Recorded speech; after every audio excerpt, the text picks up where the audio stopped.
Buenas tardes a todos. Vamos a terminar estas jornadas con esta mesa de clausura, que es un poco diferente a las demás. El tiempo pone a cada uno en su lugar y la figura de José María Cajigal es incontestable en la historia de la educación física y del deporte en España. Su obra perdura, sus enseñanzas siguen vigentes. Intelectualmente es la figura más relevante que hemos tenido en el ámbito del deporte y la educación física. Fue un adelantado. Dejó alumnos y dejó escuela. Por eso esta mesa de clausura está dedicada a él. En ella están presentes dos personas que han estudiado su obra. Por una parte, el profesor Luis Carlos Torrescusa, profesor de este centro y estudioso de la obra de José María Cajigal. Por otra parte, está también el profesor Javier Olivera Beltrán, del INEF de Cataluña. Y diréis, ¿y cómo hay un profesor del INEF de Cataluña en el INEF de Madrid? Bueno, porque él fue alumno de José María Cajigal el año que él estuvo allí. Y además de eso hizo una tesis doctoral sobre José María Cajigal. Una tesis que en mi caso, cuando la leí, me dio a conocer una personalidad que no la había podido profundizar en mis años de estudios en esta casa. Por eso le elegí para que viniera hoy aquí a hablar de lo que él tanto sabe y conoce, que es la vida y obra de José María Cajigal. Posteriormente, hablará nuestro compañero Francisco Cajigas, presidente de la Asociación de Antiguos Alumnos, que, aparte de su disertación, tiene una sorpresa para todos. Luis Carlos, tienes la palabra. Gracias.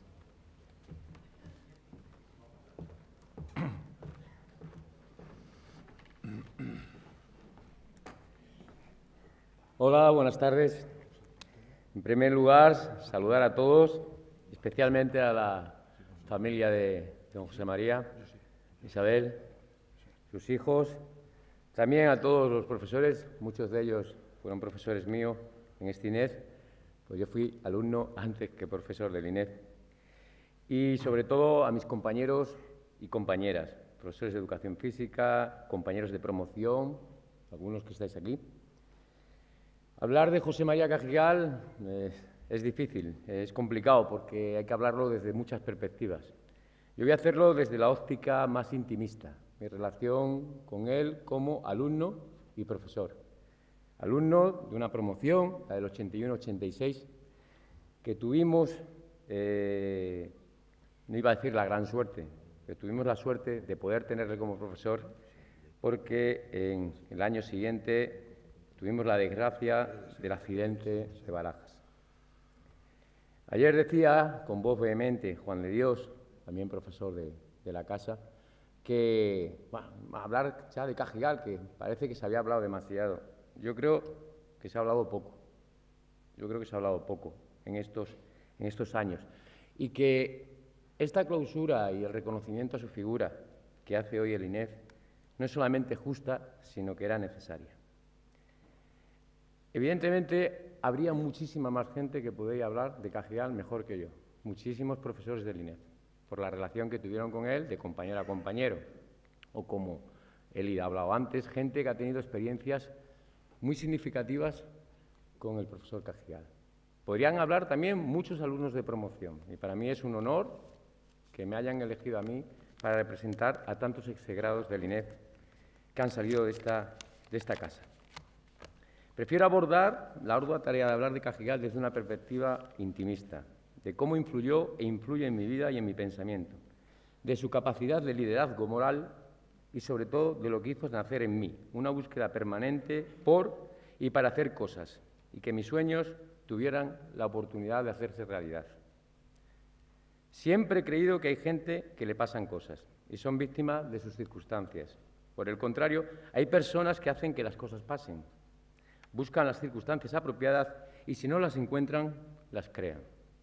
Según Bernard Shaw, estas personas son las que triunfan en la vida, pues las modifican, las moldean y en su devenir, siendo capaces de alinear sus intereses y sus beneficios con el resto de la gente que por él se ven influenciados. Es decir, no solo consiguen hacer, sino que los demás hagan. Cajigal era una persona que poseía esta característica, entre otras muchas: hacer cosas y un poder de seducción, sobre todo seducción, para que otras personas también hiciéramos cosas. Cosas sencillas, difíciles o inesperadas, cosas útiles muchas veces, trascendentes o sin importancia, cosas nuevas, creativas o redescubrir otras ya realizadas. En fin, provocaba la acción, la proactividad, la participación, la transformación, la inquietud, la duda, la curiosidad, la búsqueda. Hoy se reconoce esta cualidad y se admira como uno de los rasgos fundamentales de un líder. Y desde esta perspectiva hablaré de don José María. Para mí, don José María. Para argumentar este pensamiento, qué mejor que contar algunos de los capítulos más relevantes de mi estancia en el INEF y que tuvieron al insigne fundador de esta casa como protagonista. De todos ellos saqué unas lecciones imprescindibles, y así he titulado la charla: Lecciones imprescindibles. Mi primera lección empezó mucho antes. Soy extremeño y allí, estudiando en los Maristas de Badajoz, mi profesor de Educación Física fue el que primero me habló de Cajigal y vio actitudes en mí que me podía convertir en un inepto con P. Me regaló un libro que en aquella época, con 18 años, el deporte en la sociedad actual, pues realmente entendí muy poco. E incluso había pensamientos ambivalentes en su lectura. Sería posteriormente, cuando llegara al INEF, cuando pude entender muchos de los conceptos que allí se ponían. Fue el segundo año de mi estancia en Madrid cuando tuve la oportunidad de recibir de forma directa su magisterio. En un aula de la planta octava nos reuníamos todos los alumnos, no solamente de mi curso, sino de cursos posteriores y cursos incluso de primero. Nosotros estábamos en segundo, y había que irse mucho antes para coger sitio, porque realmente no era asistir a clase, era un seminario de conferencias durante semanas continuas. ¿Cómo era como profesor Cajigal? Era una persona sencilla, dotada de un verbo fácil y de una fina ironía. Asombraba verle en clase tan natural. No aburría, no era dogmático. Por el contrario, nos creaba las dudas suficientes sobre los temas expuestos para luego salir corriendo hacia la biblioteca e indagar en otras fuentes. Nos seducía desde lejos queriendo, pero pareciendo que era sin querer. Era un magnífico profesor. Mi promoción fue la última, como dije antes, que pudo recibir su magisterio, y con él un caudal inmenso de conocimientos, de experiencias, de referencias bibliográficas. Nos transmitió amor a la profesión docente y sacudirnos cualquier complejo de inferioridad frente a otras profesiones u otras ciencias. Hasta tal punto coló en nosotros su padella y nos motivó de tal manera que hizo que un grupo de compañeros, de manera informal, nos agrupásemos, hiciéramos como una especie de club, amigos de la educación física y el deporte. Nos reuníamos en el Colegio Mayor y saciábamos dos hambres. Con un hornillo preparábamos chocolate y el hambre fisiológica con el pan, que mangábamos un poco de la cocina del Colegio Mayor, y el hambre cultural, el hambre que teníamos por conocer más de esta profesión. Quiero hacer un recordatorio aquí de un compañero mío ya desaparecido y que estaba en aquel grupo. Falleció recientemente Juan Ignacio Mayorga, decano de la Facultad de la Universidad Europea. Nuestros sueños, nuestros anhelos nos llamaban a ser y comportarnos tal como lo que queríamos, ser aún todavía sin serlo. Sin darnos cuenta, éramos nuevos productos de una renovada mayéutica socrática. El conocimiento, pero sobre todo la pasión, estaba dentro de nosotros. Solo faltaba alguien que lo exprimiera y lo sacara al exterior. Es como si nuestro interior estuviera al corriente de todo, incluso antes de que nosotros lo supiéramos. Jóvenes, ilusionados, animosos, proyectos de nosotros, proyectos de futuros profesores que apuntaban a lo que iban a ser. Nos faltaba una brújula y la encontramos en don José María.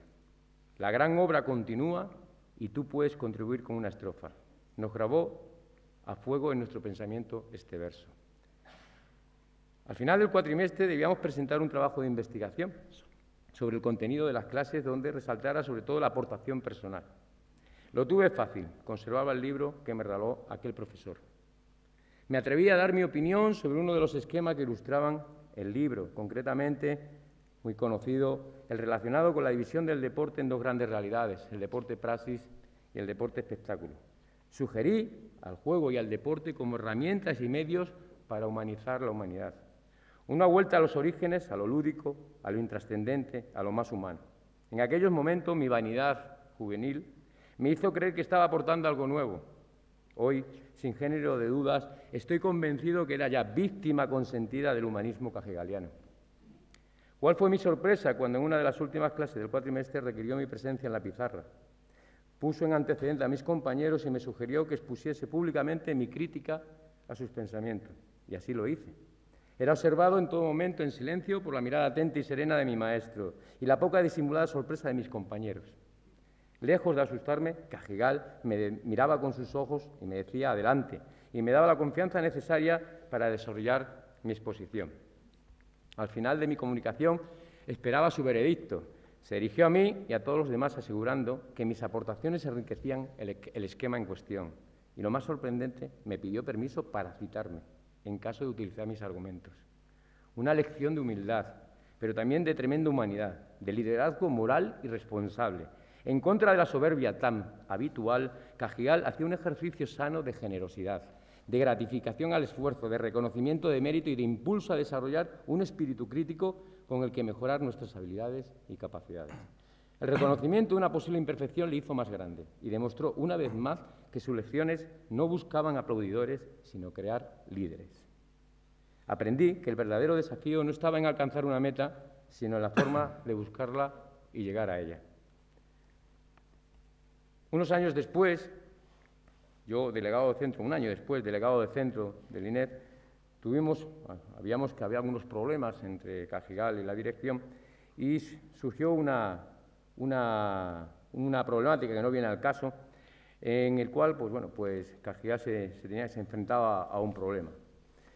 Realmente nos dimos cuenta, los alumnos, aquellos jóvenes que estábamos allí, de que no entendíamos muy bien cómo se le podía al profesor quizás censurar que fuera a un congreso, que asistiera a unas conferencias y que dejara las clases del INEF. En aquellos momentos que incluso se sugirió que Cajigal tenía que ir a dar unas explicaciones a la Junta de Gobierno, etc., no entendíamos nada los alumnos. Aprendí y hoy estoy convencido de lo que en nosotros era admiración, en otros podía ser incomprensión, incluso ingratitud. Los líderes responsables, los líderes morales, saben qué papel desempeñan en la sociedad, en las organizaciones, en función de su talento y de su personalidad, sin renunciar a ello. En palabras de Alex Rovira, cuando se pierde la responsabilidad, generosidad y la integridad, se acaban perdiendo necesariamente la confianza, la calidad y el compromiso, y todo beneficio se convierte en maleficio. De nuevo aprendí que puede haber liderazgos positivos y negativos y que la diferencia entre ambos está en los valores. Son nuestras armaduras moral, pues nacen de nuestras creencias y convicciones más profundas. Son la base de nuestros comportamientos y argumentan nuestras vidas. Por tanto, es conveniente volver sobre ellos, alimentarlos y reafirmarnos, incluso transmitirlos. Melior pulcrius humanius, mejor, más hermoso y más humano. Era el lema que Cajigal proponía sustituir por el Citius Altius Fortius de los Juegos Olímpicos, precisamente con el objetivo de priorizar la excelencia y la perdurabilidad, la trascendencia de los valores por encima de la búsqueda de resultados caducos e inmediatos y más allá de las simples conductas motrices. Se cumplen ahora más de 30 años del accidente aéreo que causó el fallecimiento de José María Cajigal, Juan Fernández y Felipe Galloso. También mi recuerdo para la esposa de Felipe Galloso, nuestra entrañable profesora Isabel Martín. La noticia nos la dio a los alumnos Fernando Vizcaíno, antes presente aquí, por aquel entonces director del Instituto Nacional de Educación Física, y la misma produjo una consternación en la institución. Fuimos muchos, con todo respeto para sus hijos, los que aquel fatídico 7 de diciembre quedamos huérfanos, y no en sentido figurado. Una vez superada la rabia por la pérdida de nuestro maestro y por medio de las conversaciones con mis compañeros, comencé a percibir su legado. Murió el hombre, pero no sus ideas ni su pensamiento. No hubo mejor momento para aplicar uno de los pensamientos cajegalianos por mí es más admirado, la pedagogía de la derrota.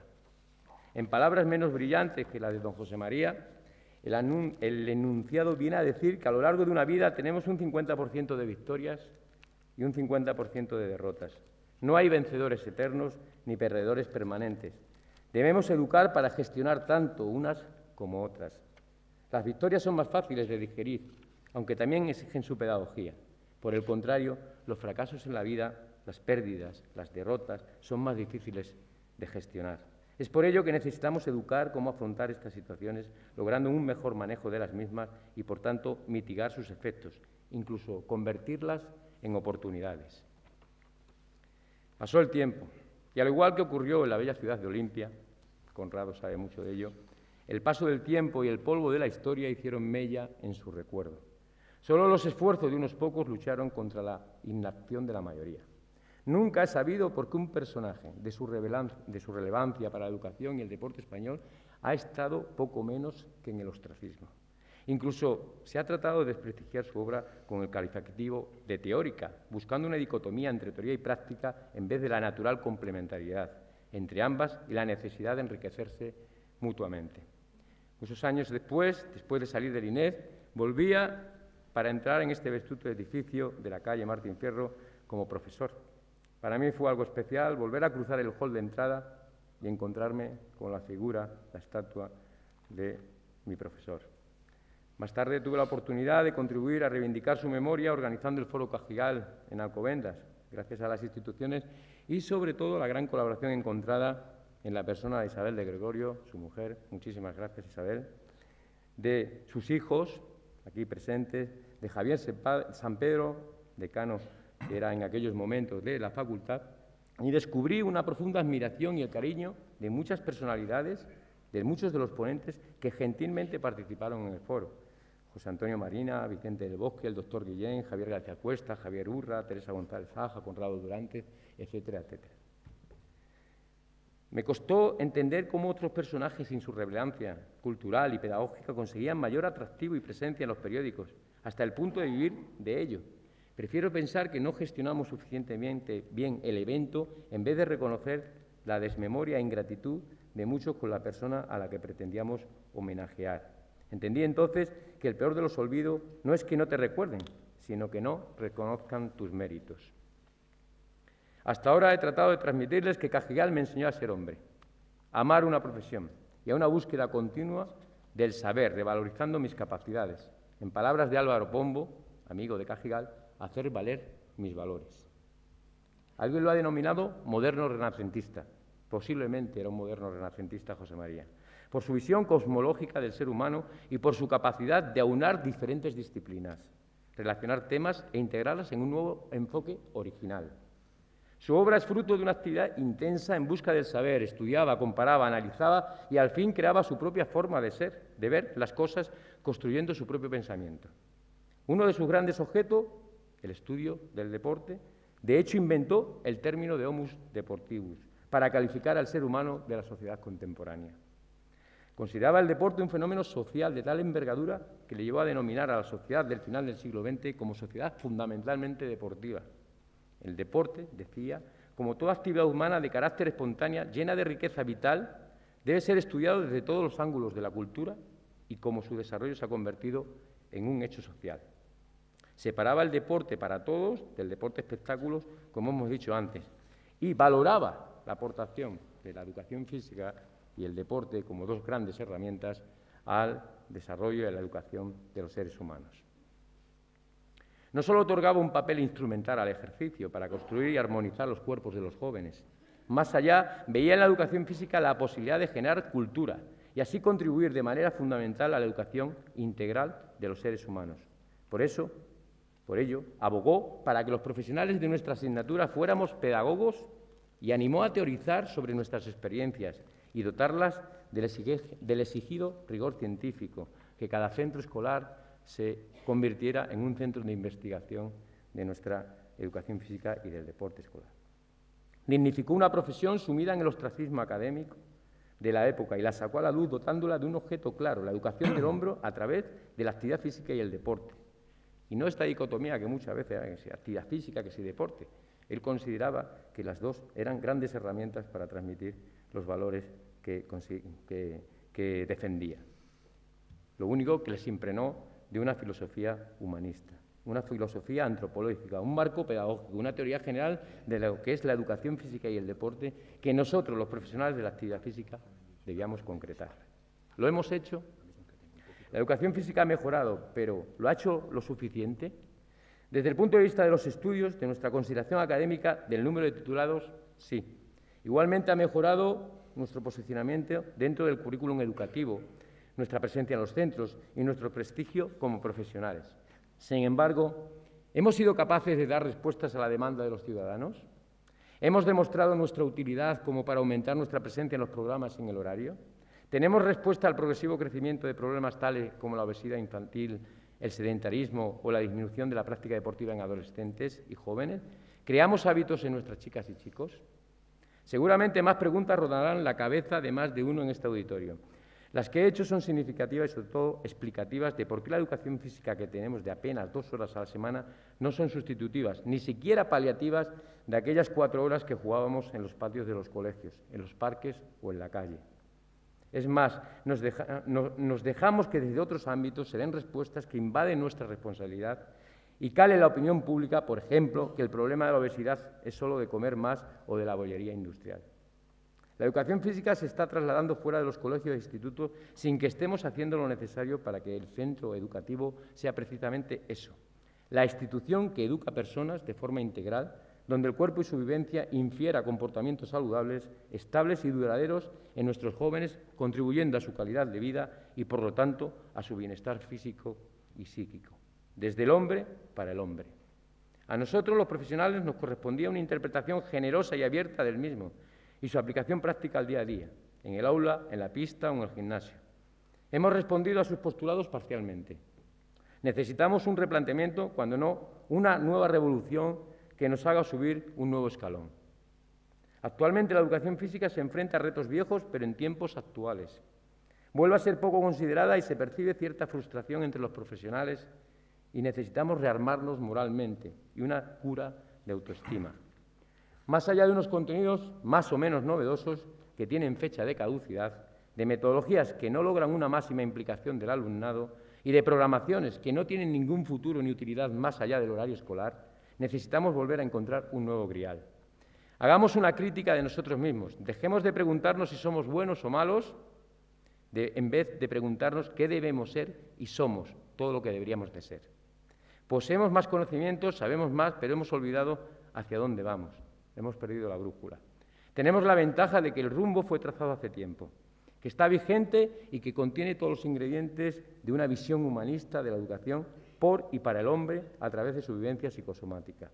Es recomendable una relectura o una primera lectura de las obras del insigne y querido profesor que ponga el reloj en hora. Su pensamiento sigue vivo y debe ser aprovechado, y es más, debe ser continuado con personas que sean capaces de ser integradores, generosos y preclaros a la hora de escribir, teorizar y crear ciencia desde nuestra propia experiencia como profesionales.